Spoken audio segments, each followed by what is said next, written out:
Hello and welcome to the show. We have a lot to talk about when it comes to Survive the Hunt 14 because, well, an awful lot went on. Start off, quick rundown of how the map is working up at the side. The flashing dot, that is me. The dot with the bounty on it for the majority of the time is the golden snitch, the vehicle, the driver I can kill and blow that car up. I would win. There are little pins on the map that show where the prees are, which were all clustered in the same corner, strangely, from the hunting team. And yeah, there was a lot going on. So once the initial time period had passed, we were in the city, we were blending in, saw the golden snitch very, very early on. Now I knew I couldn't go driving after that immediately. If I sort of jumped across the lanes, there was a helicopter there, would see me, and that would just bolt. I didn't really have much of a chance. The golden snitch was always one of those, we didn't really quite know how it was going to work. We were curious to see what, how it might pan out. It was either going to be a really interesting part or just not really feature. This, because the number of chases I had, we kind of never really had much to do with the golden snitch whatsoever. Now, the initial spotting, shall we say, of my vehicle was some bad luck for me. Good luck for the hunters. So I was seeing cars around and I was trying to keep a rough eye on where they were. I was a little slow reacting to the traffic lights, and apparently what kind of got me spotted a little bit more was I was a bit swift turning around the corner coming onto the motorway. Now, all of this is something that, well, you know, the AIs sometimes do. However, it's enough to get you checked when there is a car directly alongside you, behind you and whatnot. They'll give it a couple of bumps and see how it reacts, and I just went for it. I kind of was hoping they might get bored, or hoping they might not, if they bumped me a couple of times, or bumped me once and they still didn't immediately bolt. At the end of the day, it's very difficult to try and entirely act like the AIs, especially when the AIs are quite unpredictable. So I figured it was better to go, and yeah, we were into a chase almost immediately with this. The RC car was kind of a little bit involved. The idea behind that one was it was supposed to be able to potentially jump around at junctions and try and cause chaos amongst the AI cars and try and sniff me out potentially. However, didn't really work. And once we were in a chase, the RC car wasn't quick enough to really do very much. Also, it doesn't show up on the map, which is a little bit of a problem. So yeah, it didn't quite work out as planned. The golden snitch, the big red bounty on the map, actually got quite close to while I was trying to blow up the pre. We did accidentally blow up Ewan, not intended. We were busy trying to sticky bomb the pre as we were driving away. Didn't quite get the timing and positioning of all of that right. So Ewan was a bit unlucky. Ewan was a bit unlucky in that. And I was also a bit unlucky in that, well, very early on we had a whole heap of cars. We actually very nearly got in trouble here with the intruder. Thankfully there wasn't much around. The RC car got kind of underneath us briefly, but didn't really do enough. There's vehicles who were busy trying to cut me off. You know, they've got their helicopter above the chase at this point, and this is, you know, that was a bad position for me. I got incredibly lucky on this particular instance. I wasn't quite prepared for the Sabre Turbo to be trying to sort of go down a junction. Clipped off the front of it. Would have been fine had there not be a tree there. I do get lucky managing to ping my way through. Nobody was stationary long enough to get out their cars to start shooting at me. A gap appeared. I could just about push my way through, and we got the Zion out. Very, very lucky that I managed to get the Zion out of that. Some big flights as well. You know, those bumps can sometimes cause you grief. Now, what helped me a little bit here is that in all of that bumping, a couple of cars fell further back than they had been. So when we go to sticky bomb the pre, I kind of spin around awkwardly off of I think it was a telephone box. Spin around awkwardly, and chaos is caused. They just lose track of the car. Everybody, I think there was a little bit of miscommunication going on from, I can speak, from the hunters, and they ended up going after the wrong thing. They ended up going down the wrong roads, and there was one vehicle that had gone the right way. However, it was too far back and was really struggling to know where I'd gone, and my dive onto the motorway was actually very helpful. You can see all the hunters suddenly realised they've made a mistake. However, the one car that could see me lost me. And then we dove onto the motorway. There was a lot of vehicles around. I'm quite lucky that, I guess, at this sort of distance, the helicopter couldn't see damage, and there was just a car on the motorway, and we were going underneath bridges. In fact, the hunters themselves were on the bridge above me as I departed, and once we were into the tunnels, then we were safe. They didn't know where I'd gone. They didn't know I'd jumped on the motorway, and everything was fine for a little while. We then changed car, we went back to our goal of blowing up some prees. Yes, again, we spent a lot of time around the same part of the map, but that's where the prees were in this one. It wasn't the safest of detonations, shall we say. I knew there was a helicopter up and around. You know, we'd seen vehicles a bit around this area. However, we got a nice sort of little, let's say, a nice little moment to do the pre-exploding. Everything is suddenly rushing over to that part, and I'm trying to sneak my way out here. I'm trying not to give myself away, you know, by the traffic laws, but I need to make, I say I need to, I want to be making as much distance as I possibly can, and that's actually what gets me in trouble this time. It is another, technically not illegal move that I end up doing, but it is one that, yeah, there happened to be a car behind me that I didn't realise. Saw me do that sort of swift lane change. Not technically illegal with nothing around me, but it was enough to get somebody looking at the car. Now, again, the AIs do funky things from time to time, but they're going to check. I was trying to ride it out for as long as I could. However, when stuff exploded above me, that's when we knew it was time to go. So the blimp, again, little bit of miscommunication. The blimp was trying to get down, didn't realise the helicopter was there, and bopped the helicopter out of existence. That helped me. That was some luck for me, because that removes the helicopter from the game, and I think it removed the blimp as well. The blimp was heavily damaged in all of that. So that actually works out very, very much in my favour. Now, we had another chase, you know, quite quickly. The Zion was proven to be a pretty good getaway car. With the vehicles that were spawning, the Zion was probably my best bet. It was really Zion or Felon. Those were the fast cars that were spawning. Sabre Turbo's okay, but yeah, that's that. So with this particular chase now, there are no aircraft. The aircraft are very, very helpful for guiding hunters, you know, try and keep chases going after I have maybe broken line of sight a little bit, but they didn't have that air support anymore. They had no assistance. And while the cars giving chase were, you know, were doing okay, doing their best to try and keep up, without the air support it is considerably tougher as we head around. Again, it was just weave about, don't make any mistakes. You could see there were sort of 3 cars giving chase to me, but they were having to try and relay directions, and it was not as easy for them as it was with the helicopters. We continued to flee, playing around a little bit on the motorway, and we continued to manage to make it difficult. Now, my sneaky manoeuvre off the motorway here, they crashed, got slightly stuck, couldn't get going quite in time. I very nearly got a big break. It was I think it was a shafter that ended up. One of the hunter's shafters tried to come see where I was, clipped the back of my car and spun me round. Other than those, if my timing had been slightly different, or if that shafter hadn't quite been there, I would have actually got away at that point, because they'd all got stuck trying to leave the motorway and lost sight of me. I get quite lucky in that the hunters go the wrong way up ahead. They've actually just gone off to what was the right-hand side of me down there. By the time they realise they've gone the wrong way and turned around to try and give chase, they just couldn't get back there in time, and there was only one car following me. There's only one car that was following me within sort of vague visual range, and I believe that was the shafter that had hit me and put me round. Everybody else was trying to be guided out here as best they could, but they were too far back to see what I was doing, and you know, we're using the bridges, we're using whatever things we can, the little walls to try and break line of sight, and it was working on the most part. The bike was not a clever hit from me. That could have really screwed me over. They do actually get quite a large group of vehicles in a line behind, which is always a little bit scary, although one ends up breaking off to go a different direction. The Golden Snitch, by the way, is over the other side of the map at this particular moment in time, so no good for me. Yeah, we get far enough away. We get far enough away that they don't see me dive down here. My dive down this smaller road. Now, I thought they were close enough. I thought they were within line of sight to see me dive down that bit. They weren't. They all go straight on, and then realise once they've got to the next junction that they don't have a clue where I've gone. Everybody's buggered off, and now they don't know. I try to be, again, I'm trying to be, I say sneaky, but we go in areas where they're less likely to be just driving around. Normally, they will, certainly after this one. If they ever lose me and we're vaguely close to this part of the map, they will probably check in here. However, they don't know. They don't know that I've gone back on myself a little bit into the drains. There is actually a car up on the road to my left-hand side. There was a vehicle up there, but you can't quite look at, unless you are specifically going to look into this part. You can't really look over the wall very easily. You have to be right up against it to be able to see down there. If they were, probably would have been seen. But there was a car on the bridge above me while I was going down here. So it was a good move. In the end, to get away, it worked. A little bit of confusion. We just got that far enough distance away.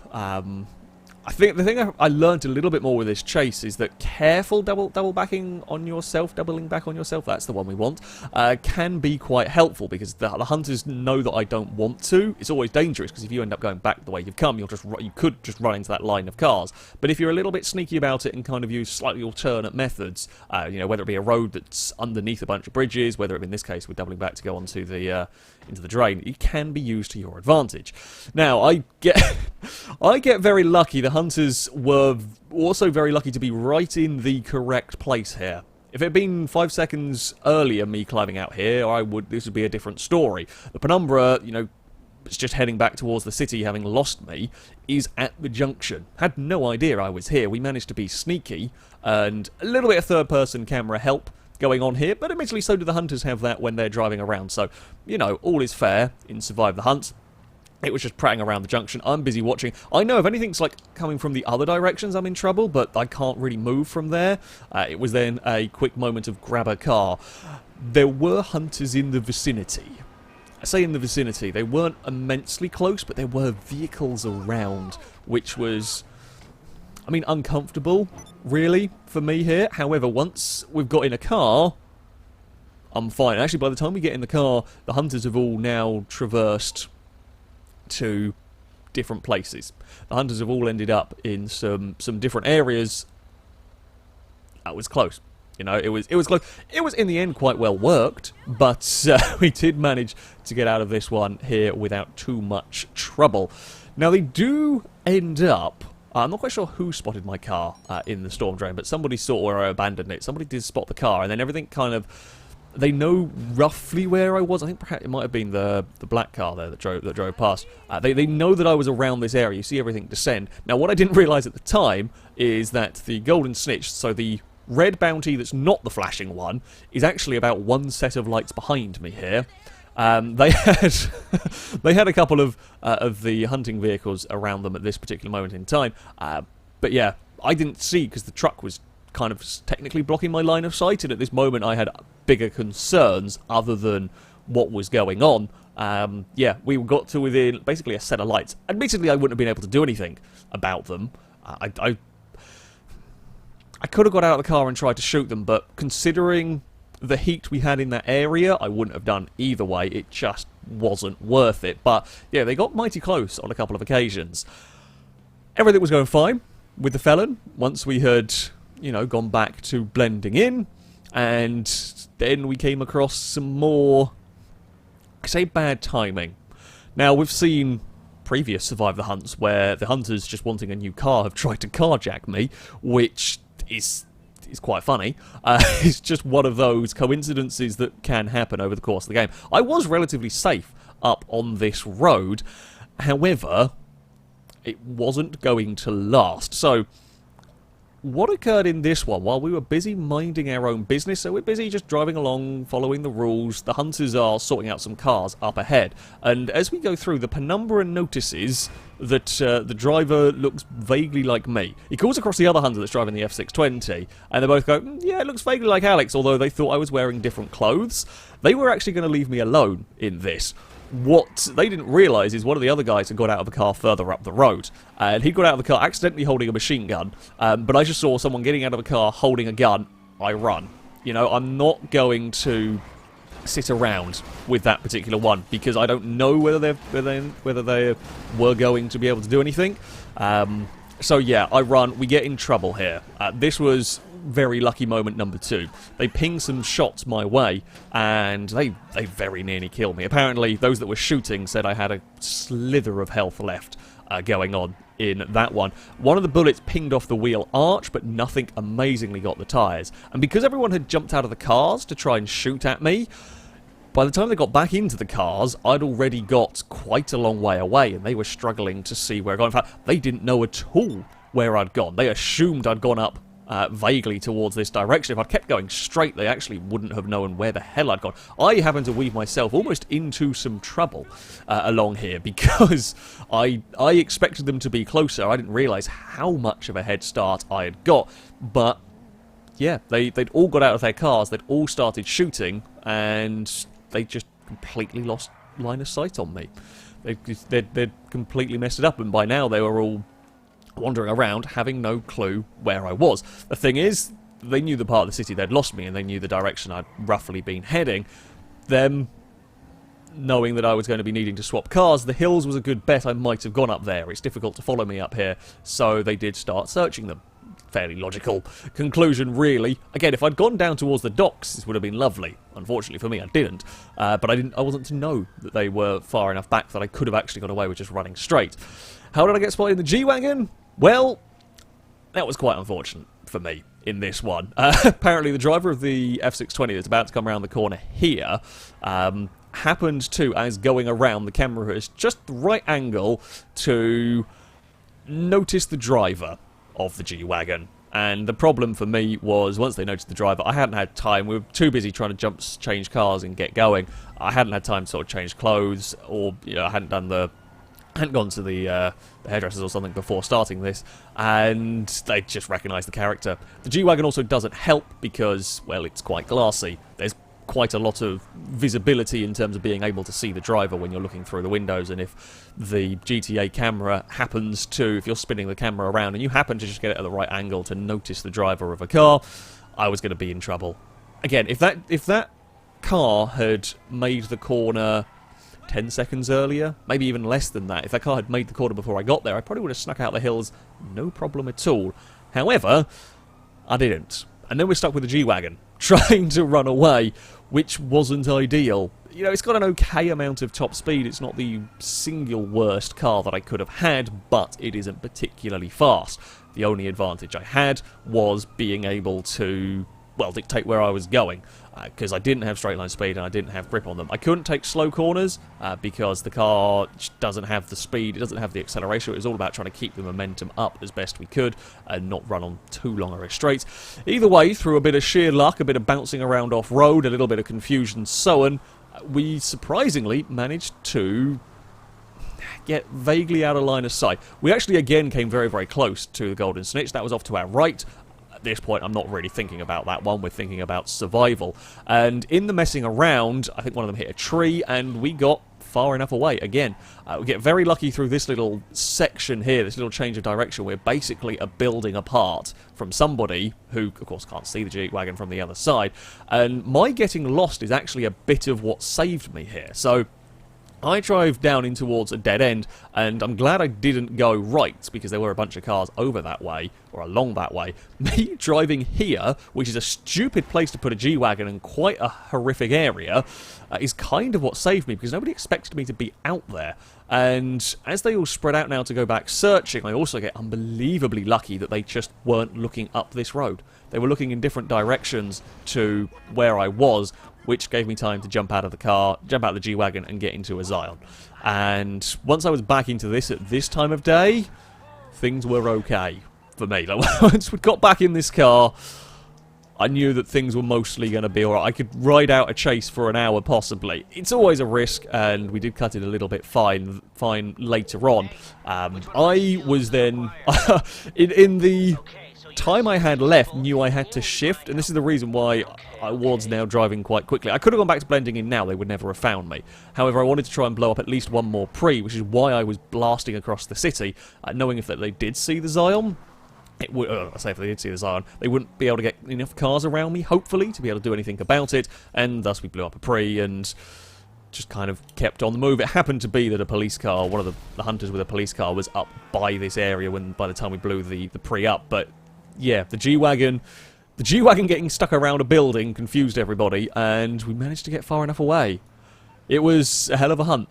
It was a hell of a hunt, and I thoroughly enjoyed this one. I hope you guys did as well. It was very different, as I said, to our previous ones. There was lots of small chases, helped by the removal of helicopters, airborne vehicles early on, by some of their own incompetence. There was a bit of confusion as well from the hunters. There was some poor directioning, again, kind of critical moments that just let me get that little bit ahead, a little bit further away, or got rid of half the cars chasing, and I could, in the end, with a few corners, manage to, yeah, lose them. It was bloody good fun. I also do still apologise to you for blowing you up at the start, unintentionally, but here we go.